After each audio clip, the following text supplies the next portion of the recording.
Okay, I will call the meeting to order and we'll see if the mayor speak to us now.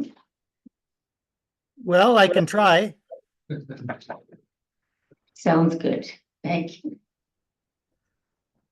All right, if you are good at that end, good afternoon. I will call this regular meeting of council of the Municipality of Jasper to order for February 4th, 2025. Welcome to councillors and municipal staff who are present in the quorum room. Welcome to residents and others who may be present in the gallery. And welcome to those who are joining, as am I, on our Zoom platform, and to those who will be watching later on our YouTube channel. As indicated and as is apparent, I am attending virtually, which makes it challenging indeed to chair this meeting. So I can see councillors and I can see perhaps some selected staff, but I cannot see all staff. I can't see presenters, and I cannot see the gallery.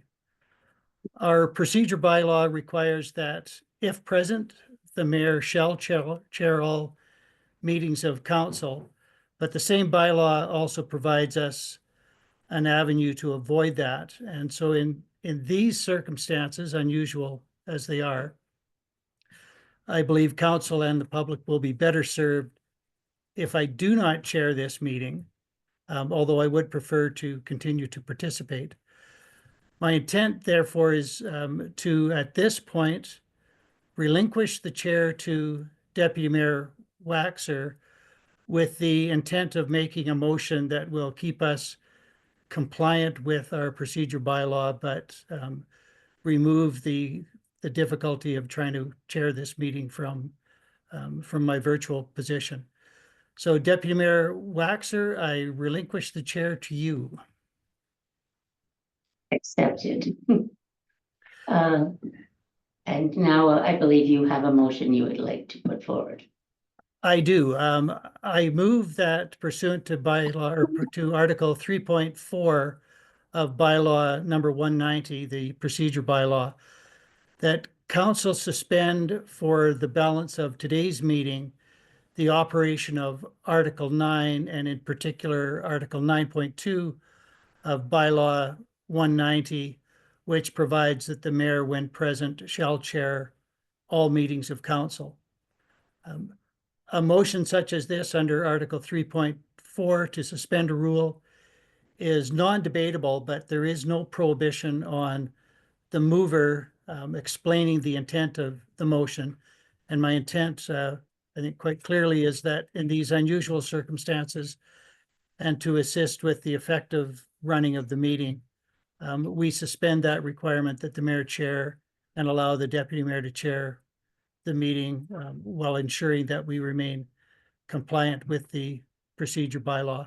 I will say as well that a motion under Article 3.4 of bylaw 190 is required to be unanimous, and as I say, it's non-debatable. So I turn it to you, Deputy Mayor Waxer, to conduct the vote.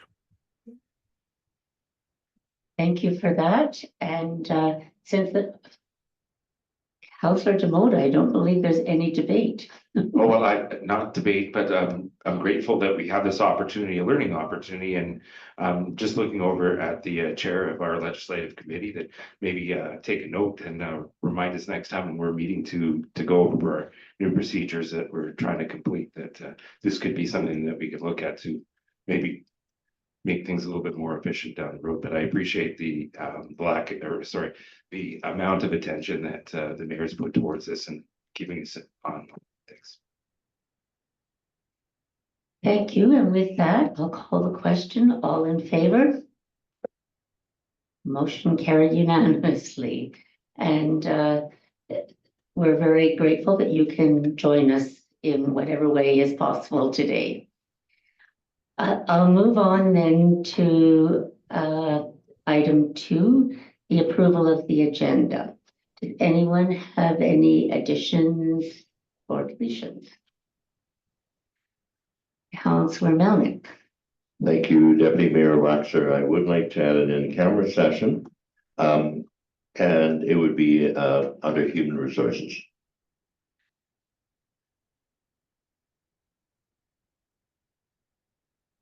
Thank you for that. Are there other additions? Councillor Demota. I would suggest making in camera 10 on the agenda and moving number 10, which is currently adjournment, to item number 11. Accepted. CAO given. Thanks very much, Deputy Mayor Waxer. Administration also wanted to request council add an in-camera item on a land matter.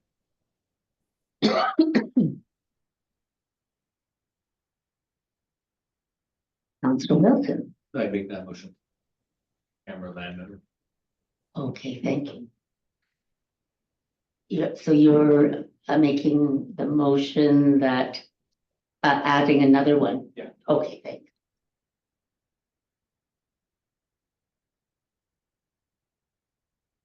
Adding administrations. Okay. Yeah. Okay, perfect. Well, could I have a motion? Sorry, Mayor Ireland. Thank you, Deputy Mayor Waxer.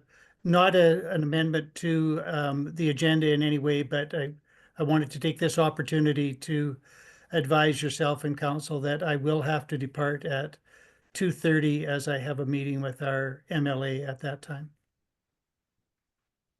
Thank you for letting us know. CAO given. Deputy Mayor Waxer, just maybe to assist a little bit, I think Councillor Melnick was looking to add one agenda item. And then administration added one, so maybe one motion to approve the agenda with the addition of the 2 in-camera items. Would just be easier, certainly for our recording administratively. Thank you, I appreciate that. Is that, okay, okay, thank you. All in favor? Agenda approved.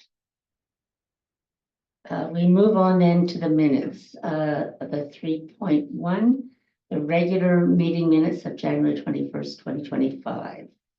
Any additions or anyone willing to make the motion to approve minutes? Councillor Kelleher MP. All in favor?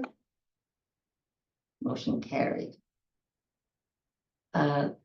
Committee of the whole meeting from January 28th. Any changes? If not, is there someone willing to make the motion that we approve the minutes? Councillor Melnick, all in favor? All in favor. Unanimous. Are there any delegations to speak to what's on the agenda today? Seeing none, I'll move on to correspondence. Anything from correspondence? Yeah, no. Then on to new business, and this is an exciting one, the department update from Urban Design and Standards. Welcome, Director Saunders. And her team. Long hold. Long hold. That's not going on. Good afternoon, Deputy Mayor Waxer and Council and administration in the room, and also guests that are in the room or online. My name is Beth Sanders. I'm the Director of Urban Design and Standards, and I am 6 months and 3 days onto the job. And I thought it was a good opportunity just simply to give you an update on the work that we've been doing on your behalf in the community. All of it has been since the fire hit town. So we've been here for 6 months. Now I'm having technology.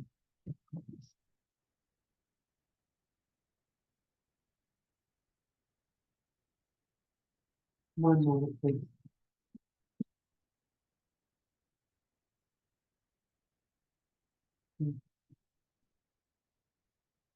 All right, so first up, I just simply wanted to give you a sense of who the team is in the department. And most are in the room also today. So I want to introduce you to our two term town planners, Isla Tanaka and Michael Borland. So I'll ask them to give you a little bit of a wave. Isla is on a 3-year secondment term from the city of Edmonton and brings with her a great deal of expertise on big picture thinking about, and also detail thinking about 4-season planning. So thinking about the 4 seasons of the year and winter, but also active transportation. And Michael, you might have met Christian Lee earlier, who was also a term from the city of Edmonton. He's taken another position, so we had him for 3 months. Michael Borland is taking the remainder of his term, not a secondment, just a good old term. He's also coming from Edmonton and brings quite a bit of expertise in planning, in engagement, and working on big picture things all the way down to detailed things across rural Alberta, but also in large centers like Edmonton. And Isla and Michael are both working with us remotely from Edmonton. And then a handful of times a year, like this week, they're going to be here for a week. So we're spending the week this week with the team together, getting to know Jasper even better than we do. Also want to introduce you to Lucas Sherwin and Marley Pollock. They are the other 2 town planners. They are permanent full-time, as am I. We have a development administrator that we have not filled the position on purpose yet. We're waiting until we have some specific work for them to do. I also want to introduce you to Leanne Pelche, who I know you also know, longtime employee at the municipality. Leanne is our housing coordinator and doing a whole bunch of work behind the scenes to help us rethink how we're thinking about housing in Jasper. More to come on that. Also in the room is Brooke Hare, and Brooke is a GIS specialist who's 50-50, half-time with the municipality, half-time with Parks Canada. And Brooke and Leanne both were with the municipality before the creation of the department, but with the creation of the department, they have a home in the Urban Design and Standards Department. And lastly, but not least, but also not in the room, is Mona El Dabi, and you've met her. She's working on the energy improvement program and the climate adaptation plan. So she's on her way, making her way to Jasper when some life circumstances allow that to happen. So that's the team of people. And of course, our work changed in the event of the fire, but regardless of the fire, when setting up a planning and development department, it shifts and changes in different municipalities. But in our case, really, there's four bodies of work that we're looking after. One is planning and policy, another is development coordination, a third is housing, and then a fourth is energy and environment. And I want to give you a sense of what kinds of things we've been doing with those 4 buckets. So, of course, you're all aware on October 29th, we came out with the rebuilding guide. And with that was an update to the architectural motif and the land use policy. So that falls in planning and policy kind of work. We've also been behind the scenes working quite a bit, helping people with development inquiries. So that's something we've been doing as well. The rebuilding guide you know about, and then also we participated with Parks Canada in the information sessions that took place in December and January. So nicely working with Parks Canada to do all of this work. On the housing front, Leanne's been working quite a bit with the Jasper Municipal Housing Corporation to make sure that the permits have been in for the Connaught build. So those are the 40 units of affordable housing on Connaught. Also looking after financial statements for GMHC. Also, Leanne looked after making applications for housing grants and funding. And the big one on that front has been the Housing Accelerator Fund. And announcements are coming on that. There's not much more we can say about that today. And then particularly over the last 6 months, Mona has been providing us a lot of expertise to help us with fire smart decision making. So that's kind of what we've been doing over the course of the last 6 months.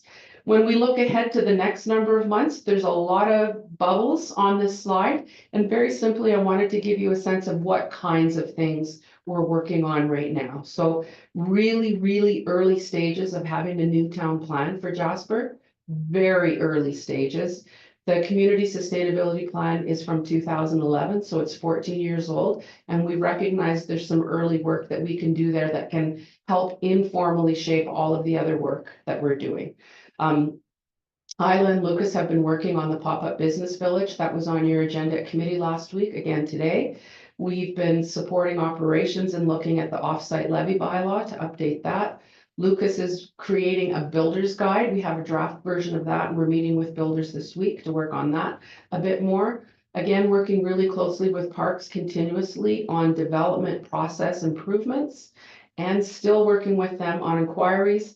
And then there's this cryptic language here, consistency mechanism, which is basically our planners and parks planners working together to make sure all of the different development documents are being interpreted in a consistent way. That's really helpful for us to help applicants that are coming in. And of course, Leanne is still working on housing accelerator fund work. And then Mona is still working on the climate adaptation plan and the clean energy improvement program. So that's our work now.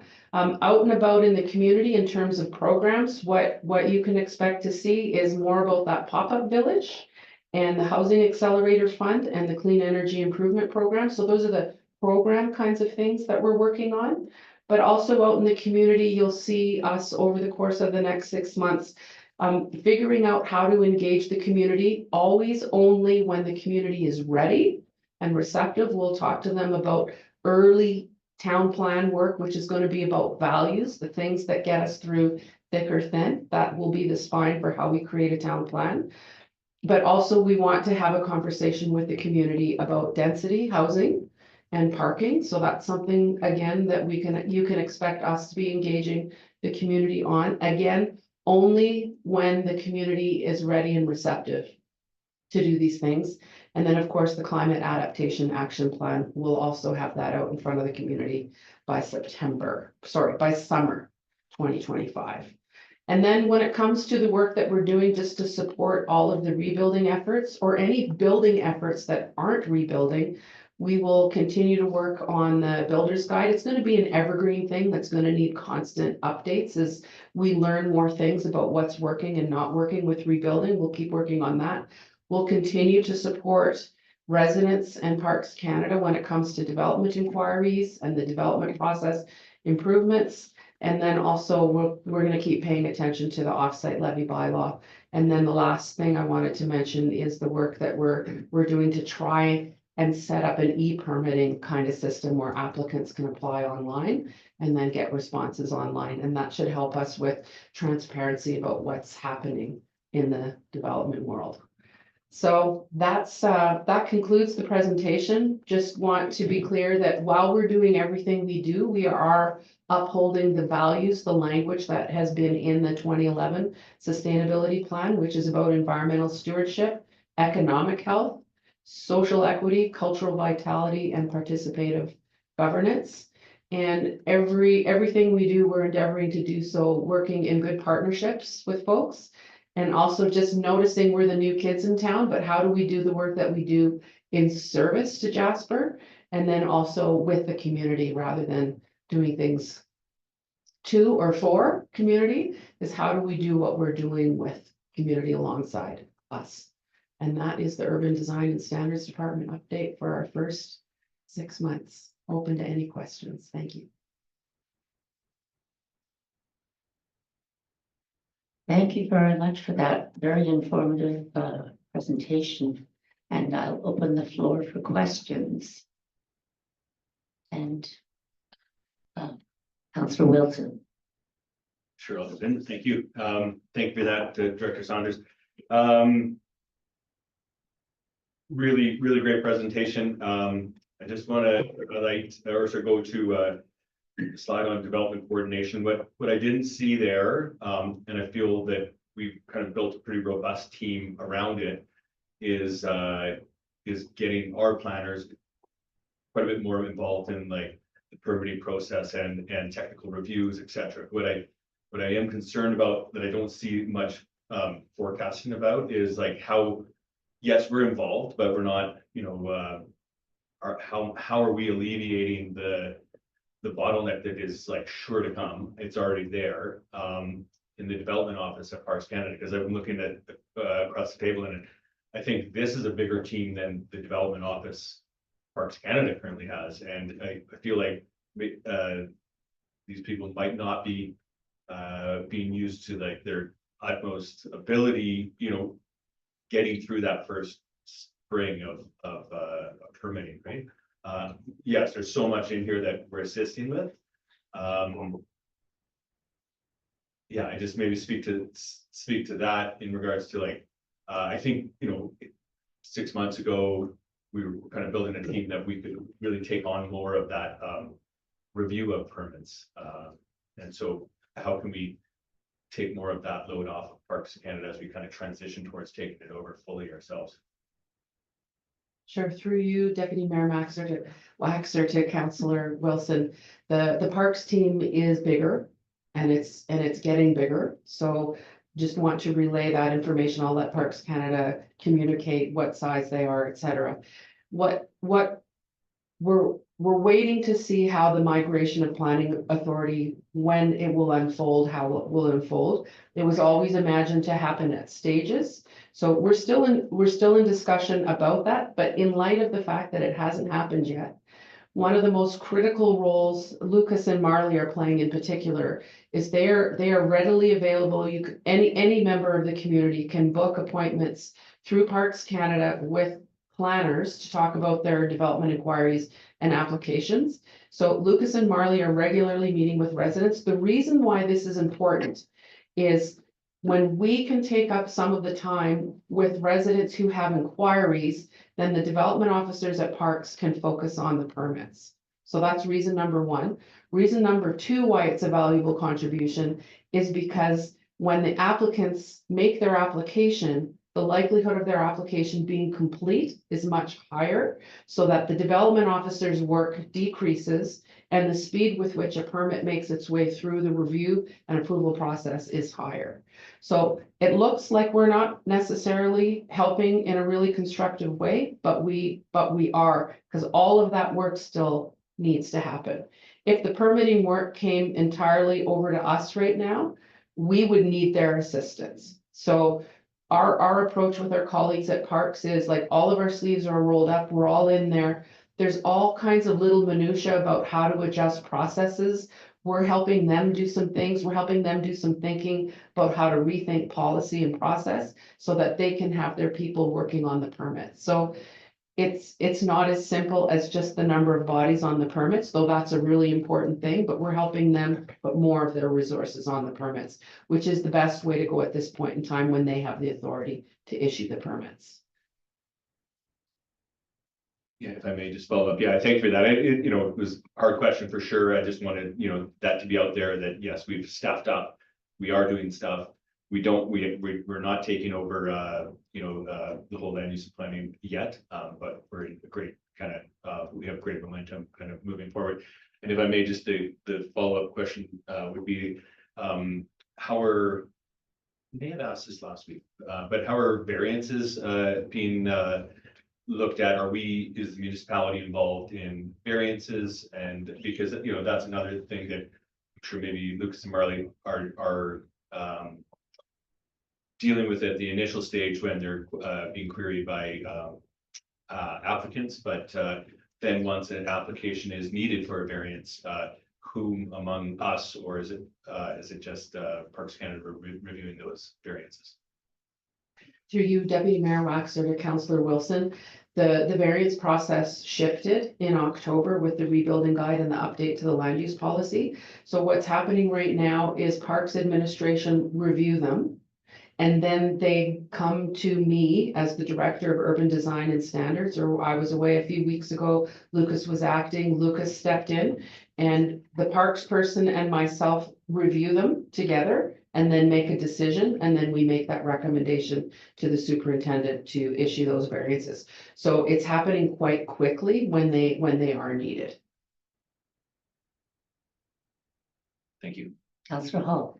Thank you very much, Deputy Mayor Waxer, and thank you for the great presentation. My question is the appointments you can book with the Parks Canada office. Lucas and Marley are taking those appointments. Did I understand that correctly? Yes, through you, Deputy Mayor Waxer to Councillor Hall. There are a pool of people who will take those calls. Sometimes it's Parks folks, and then often it's Marley and Lucas that are making those appointments or showing up for them. Yeah.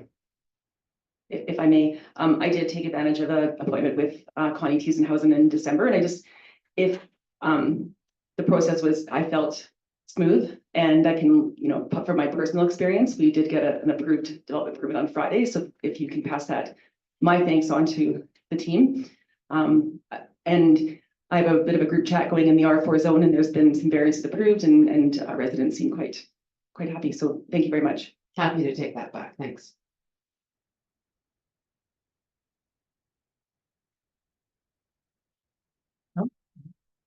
Councillor Wilson. Sorry, if you don't mind, I just have one more question, and it's just about the rebuild guide.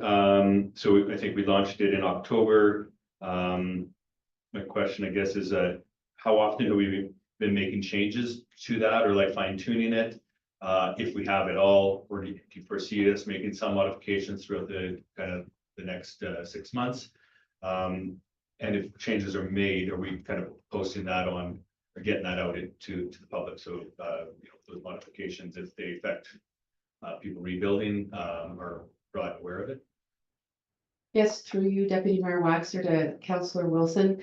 The rebuild guide itself is not likely to change. However, we've committed to quarterly, every 4 months, 3 months actually, reviewing the land use policy and the architectural motif to catch the things that are not working. So we've just done another round of those kinds of changes that will be proposed to the superintendent. So when that happens, very much like the land use policy will be changed, the architectural motif, and we'll publicly communicate what those changes are. The commitment is to notice as we're going through this, as all the applications come in, what are those little things or big things that are getting in the way of rebuilding, and then making those adjustments. We're committed to do that, and Parks is working with us wonderfully to do that.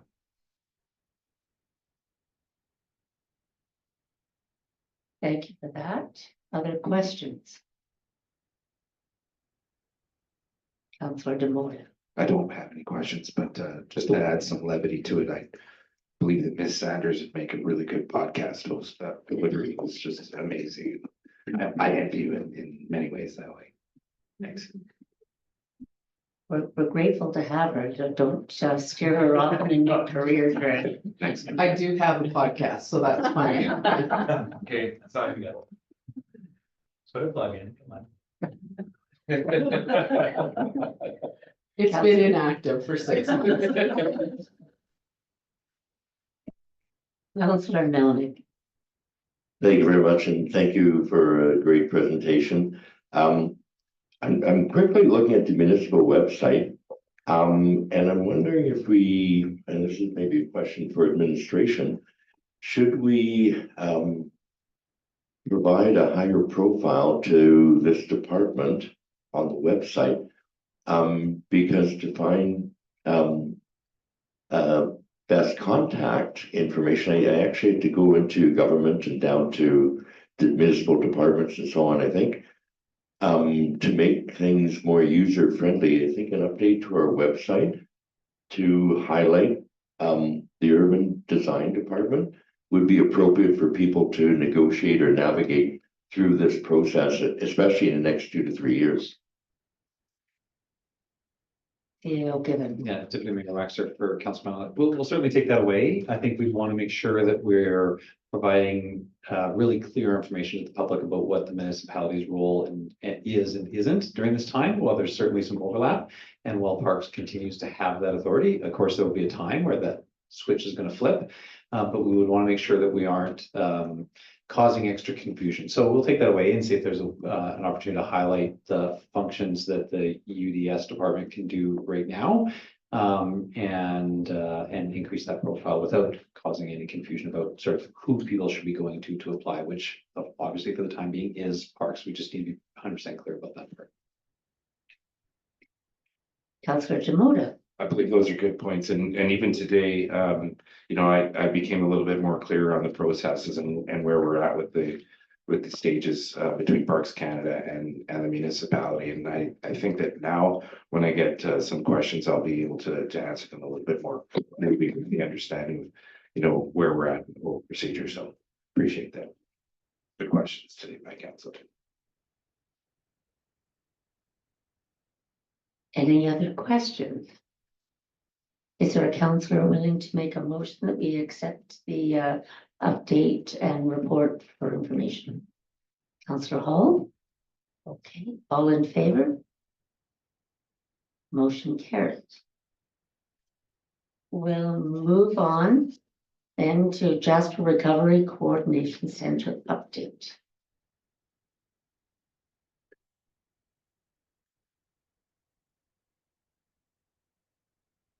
Thank you so much, Director Saunders, and for everyone to coming out on this really cold day to lead us in person. We appreciate it. Thank you.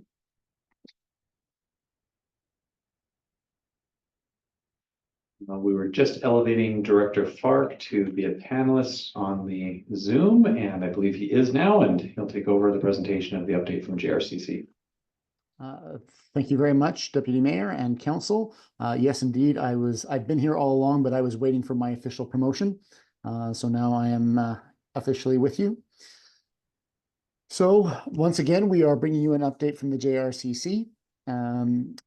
Obviously, things are moving very, very quickly these days with a lot of things happening. So in regards to transitional housing accommodation, so there are still 67 households that are in transitional housing until we can get the interim housing in place. So those are continuing to be supported until the end of this month by the Government of Alberta and Parks Canada for those households who have been members who are engaged in providing essential services to the communities. We are looking at a contingency plan past the end of February in case of need if we are unable to get the interim housing units in place.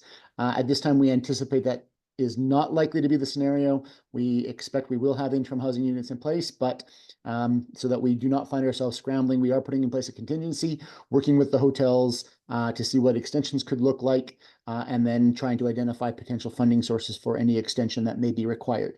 So that is ongoing with the transitional housing. With interim housing, as you are aware, we are moving forward with Parks Canada to procure a number of housing units to be brought both in the town of Jasper on the 4 service sites, as well as out at Marmot Meadows. Combined, there are over 300 units of housing that will be in the 2 locations, essentially 204 at this point within the town site and 120 out at Marmot Meadows, or potentially more out at Marmot Meadows, depending on how the balance works out. So we are working on that currently. We are working full speed ahead on 2 different work streams. So first of all, we are trying to finalize the site layouts, facilitate the unit installation, utility connections, address parking and other amenity considerations, etc. So that is one avenue that is being worked on very heavily. And then the other is we are trying to get the administrative side of things in place. So we are getting a property manager in place, and then we are working to go through the list of people who have applied for housing and identify where they fall within the prioritization matrix. And then we are contacting them and we are matching households with units. And so we are working through that process currently.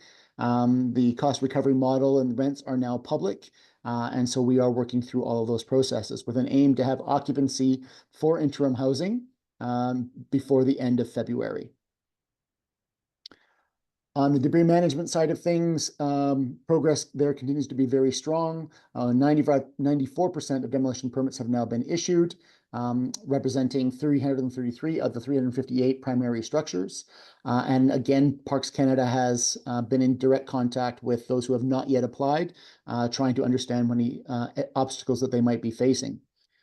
There was a question at the previous council meeting about the 615 dwelling units and what that represents. And I had provided additional information to council on that, but for the sake of the public who may be interested as well, I will provide that information. So the 615 represents the primary dwelling units in town only. So that's all houses, each side of duplex, condos, and apartment units, including above commercial buildings. It did not include approved secondary suites, of which there are 12, and it did not include any of the OCAs who lost staff accommodation or Parks Canada staff accommodation lost outside of the town site. So that is why there's a difference between that number and the 820 units of housing that we speak about when we talk about the number of housing units that were lost in the fire. Post-debris removal sampling continues to be in progress. A number of sites are now fully remediated, and we are just waiting for the first samples to come back to determine that there are no residual contaminants and that the sites are okay to move forward with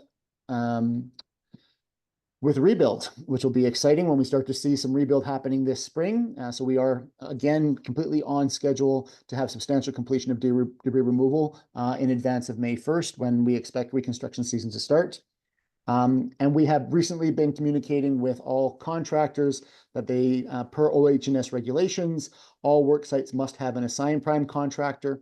We have a document in place that the contractors must sign in order to assume that responsibility, in order to allow the debris removal to continue. Signing this document is a requirement for work sites to be able to continue to function. So that work is also ongoing. I believe Director Saunders has already given a good update on where we're at with the joint town rebuild, so I won't repeat anything there, but there are, yes, a number of opportunities for the public to go and get their questions answered directly. The food bank trailer has now been fully installed across from the Jasper Activity Center and next to the museum, and it will begin operating in just a couple of days on February 6th. The Recovery Pathfinders program, the first training session for that will start on February 17th, and additional cohorts will be recruited and trained as we move forward. And we are finalizing the needs assessment with the Conference Board of Canada, the Red Cross, and the academic partners, and that should be finalized this week and then made available online and through the other distribution mechanisms that the team is planning. So the needs assessment will be going live very shortly. On economic recovery, we have a retail pop-up village proposal that has come to council. As you are aware, I believe that will be on the agenda later today in this meeting. And we are working at finding funding sources to support that, as well as the local contractor and construction support that we are working on. And then finally, the economic recovery team is looking to launch a business lunch and learn series to bring businesses and experts together to talk about specific issues around recovery and what that looks like, and provide additional business support. Finally, on the communication side of things, we did have a very successful virtual open house and in-person open house on the 23rd and 25th of January. We had 240 participants attend the virtual session. That was up from 190 from the session in December. And we had 150 participants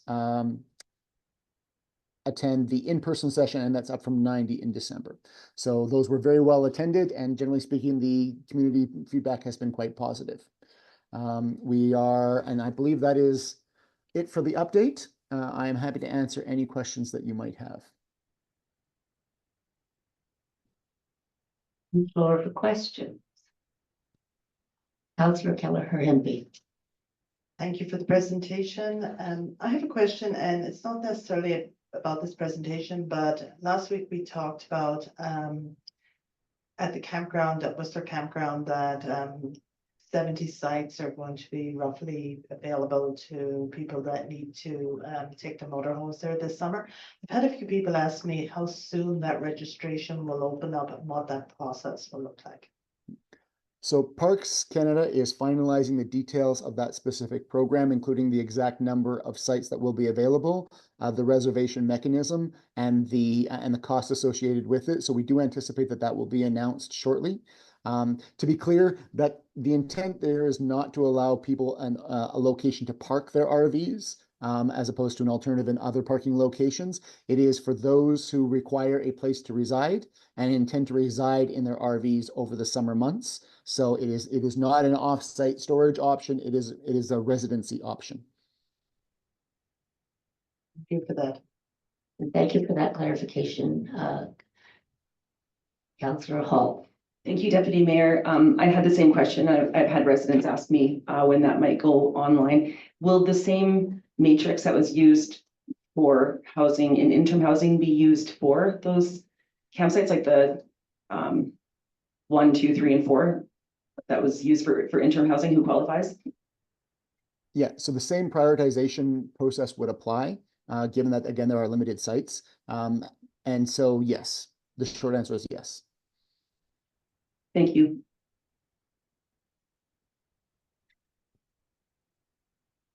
Councillor Demoda. Thank you very much, Deputy Mayor Waxer. Through you to Mr. Fark. Just the mention of the lunch and learn.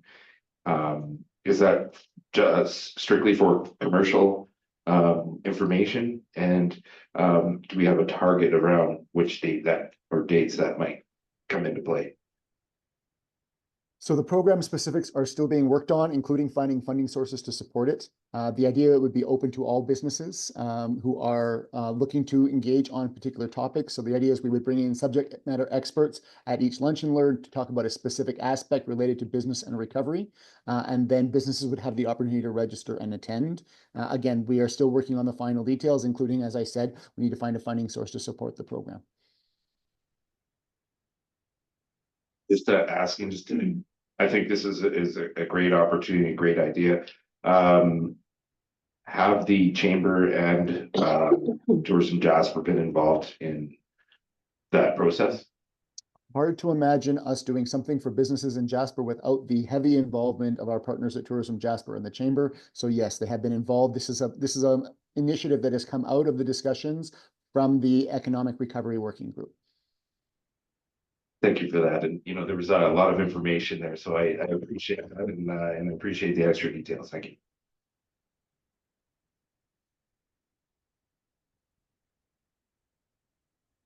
Mayor Ireland. Thank you, Deputy Mayor Waxer. Through you to Director Fark.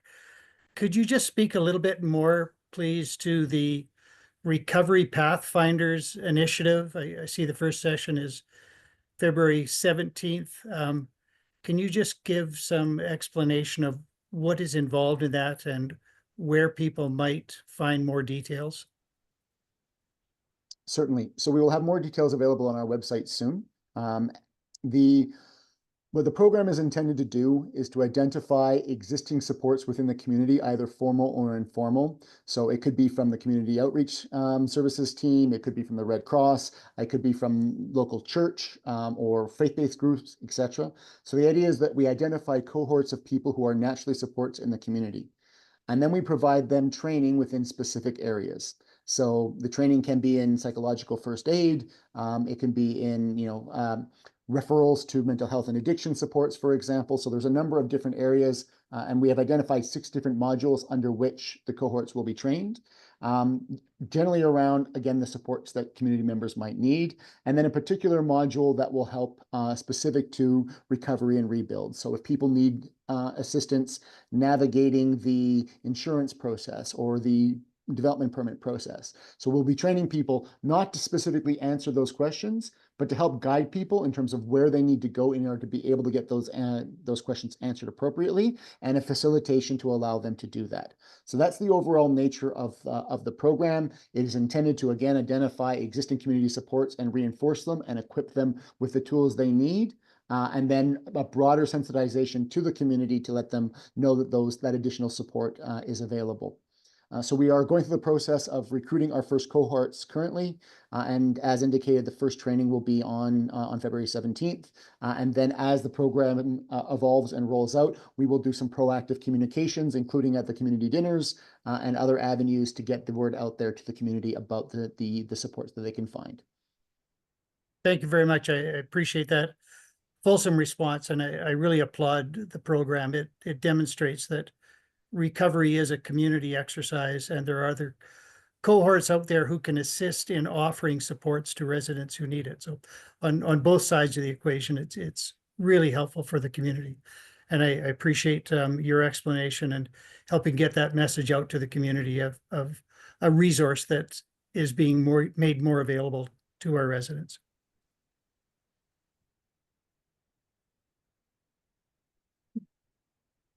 Thank you, Councillor Melnick. Thank you, Deputy Mayor Waxer, and Director Falk. I see that we had an opportunity last night or yesterday to meet with Jasper's local contractors and construction group. Is there any, you were gathering feedback, is there anything you can report to council regarding how what we learned in that meeting? Unfortunately, there is nothing that I could report, and I cannot see the room, but if Director Saunders is still there, I believe some of her team members directly attended that session, so they may be able to provide additional information. Dr. Saunders?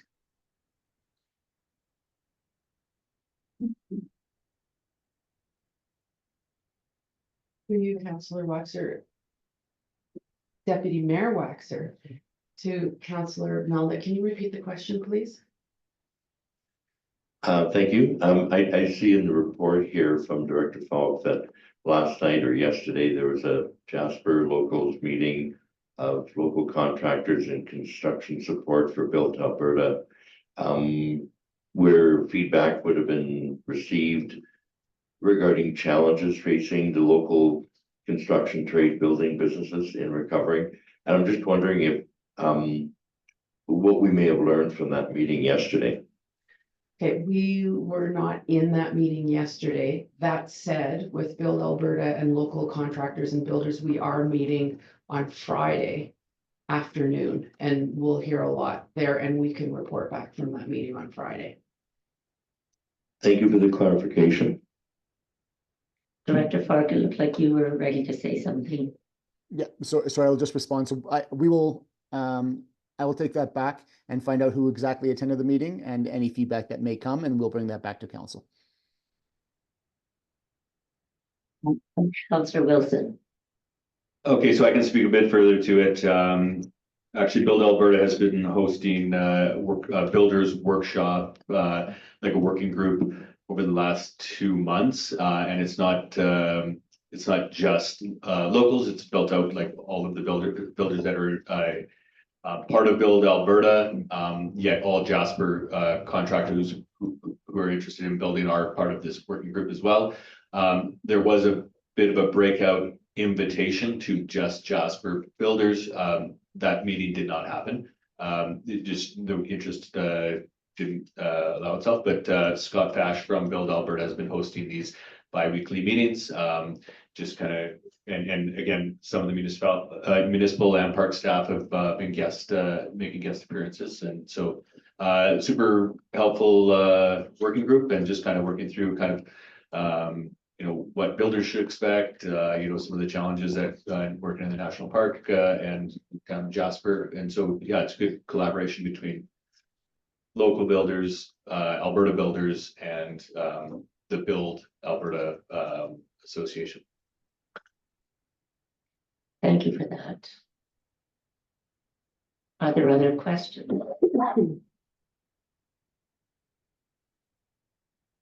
Is there a councillor willing to make a motion to accept this report for information? Thank you. Councillor Wilson, all those in favor? Motion carried. We'll thank you, Director Fark, and Director Saunders for stepping in, and we appreciate those fulsome reports very much. We'll move on then to the Federation of Canadian Municipalities 2025 conference. CAO Given, were you going to speak to this? Or?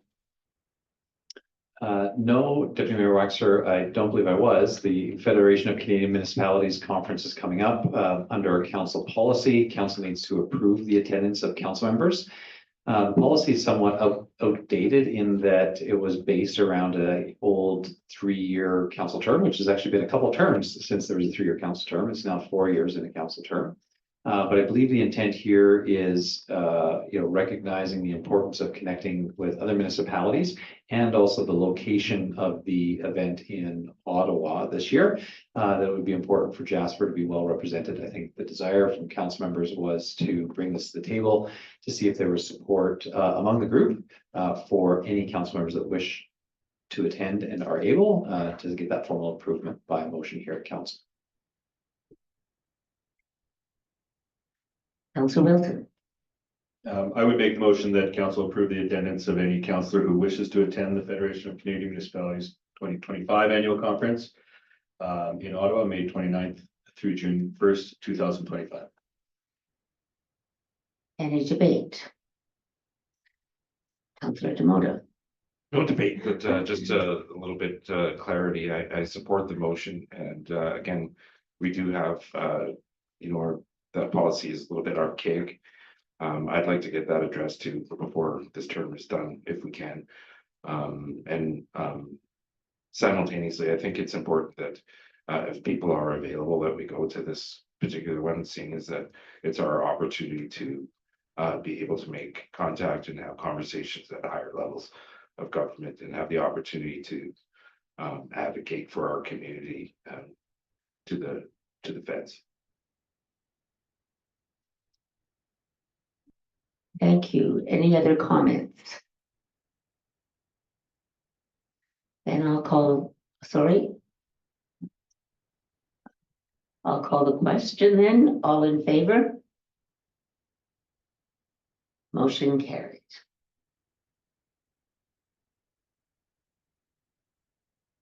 Well, unless anyone needs a break, we'll move on to 6.4. Alberta Munis President Summit on Civility and 2025 Spring Municipal Leaders Caucus. Deputy Mayor Waxer, very similar to the last item. These upcoming events require a formal council motion for endorsement for council members to attend. I believe at least Councillor Melnick was looking to attend. I don't know if there are other council members. And so that's the reason that the motion is here today. Councillor, I'd make the motion that council approve the attendance of Councillor Melnick at the Alberta Munis President's Summit on Civility. 2005 Spring Municipal Leaders Caucus, March 5th to 7th, 2025 in Edmonton. I'm wondering if we could make a friendly amendment and include my name to that. Definitely. Thank you. Councillor Melnick, Councillor Waxer. Councillor Demoto. No, I was just gonna say leave it open that, but that's fine. Like, I mean, for everybody to attend in case we get some last minute, but I don't have any interest right now in being able to attend. Any questions or debate? I'll call the question then. All in favor? Motion carried unanimously. We move on then to 6.5 in-town contractor camps, interim residences, and laydown requests. And CAO Given, is that you who will speak to that? Thanks again, Deputy Mayor Waxer. Again, this is another item coming from Committee of the Whole last week. The recommendation here from committee is that council support in principle the approach to contractor camps, interim residences, and laydowns as proposed at the Committee of the Whole meeting last week. Councillor Demoto. Yeah, and for those of you that are reading over the agenda and looking for that information for the first time, if you do click on the actual item highlight, it'll take you to that spot on the agenda from last week. Any questions, any thoughts? Is there a councillor willing to make that motion? Councillor Hall. Thank you, Deputy Mayor Waxer. I happily make this motion as I do support in principle anything that thinks outside the box to help our community recover as quickly as possible. So I would make the motion that council support in principle the approach to in-town contractor camps, interim residences, and laydown requests as proposed. Any debate? Then I'll call the question. All those in favor? Motion carries unanimously. Moving on then to 6.6, temporary pop-up business village for displaced businesses. Deputy Mayor Waxer, I can speak to that super briefly. This also was on your Committee of the Whole agenda last week. We're available to answer any questions. The quick overview was to provide temporary space for businesses that lost their premises in the fire and just have a temporary location to try this out for the summer and help them operate. Thank you for that, Director Saunders. Councillor Hall. Thank you, Brett. Thank you. Thank you, Deputy Mayor Waxer. I did have a question that came to me over the week that I didn't ask last week. Are there any requirements around operating hours? I know sometimes when businesses are short-staffed, and I maybe could see that happening this summer, they might be closing a day or two a week. I'm curious if there was anything in this process that is outlined some operating hours that are needed to do this, or is it kind of whatever the business can do? Through you, Deputy Mayor Waxer, to Councillor Hall. That actually hasn't come up. We haven't had any businesses talk about hours at this point. I think we would be open to some being just part-time if that's what they can handle. So far, we actually haven't talked about hours. Councillor DeMota. I was ready to make the motion, and I could do that if there are no more questions. I think they're ready. Okay, I move that council approve the pop-up business village initiative on Connaught Drive public washrooms parking lot as presented. Any debate? I'll call the question. All in favor? Again, unanimous. We move on now to notices of motion. Seeing none, I'll move on to councillor reports.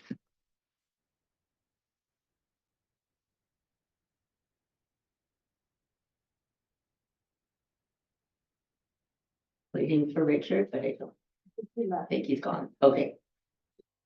And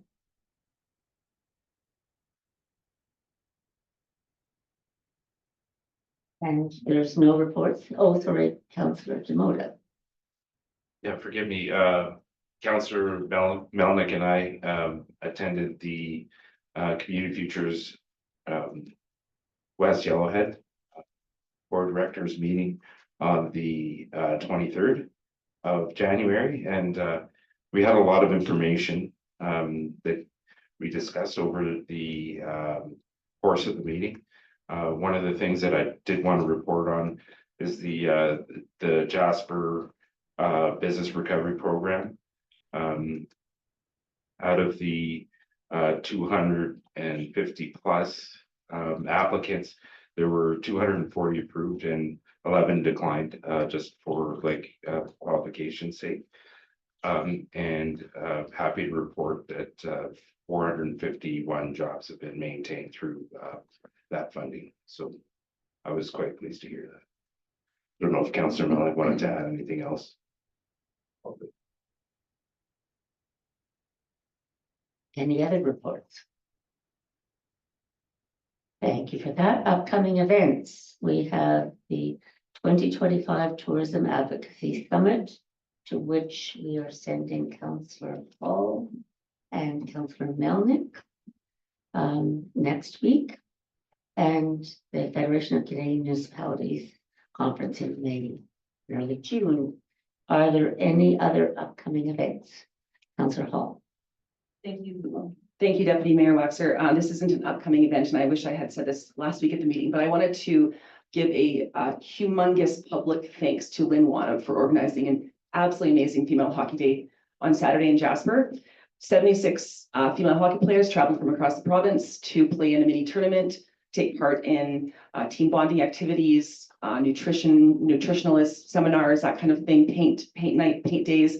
And then in the evening, the arena hosted a female college league game between the Red Deer Polytechnic Queens and the Nate Ooks. There were 418 spectators in the stands, which is huge. I know both teams ate breakfast at Papa George's. I think the business was spread around town, and it really was Lynn who did this pretty much on her own with a team of volunteers, which, if you know her, it's usually all of her family that just traveled from wherever they are to help her. But it was an overwhelming success, and I just wanted to make sure I got that out there and the public record. A humongous thanks to her. Last year, there were 40 registrants, and that was it. She multiplied that by 10 this year, so I would anticipate next year we will see a lot bigger event, but it was really, really well attended and just absolutely phenomenal. 706.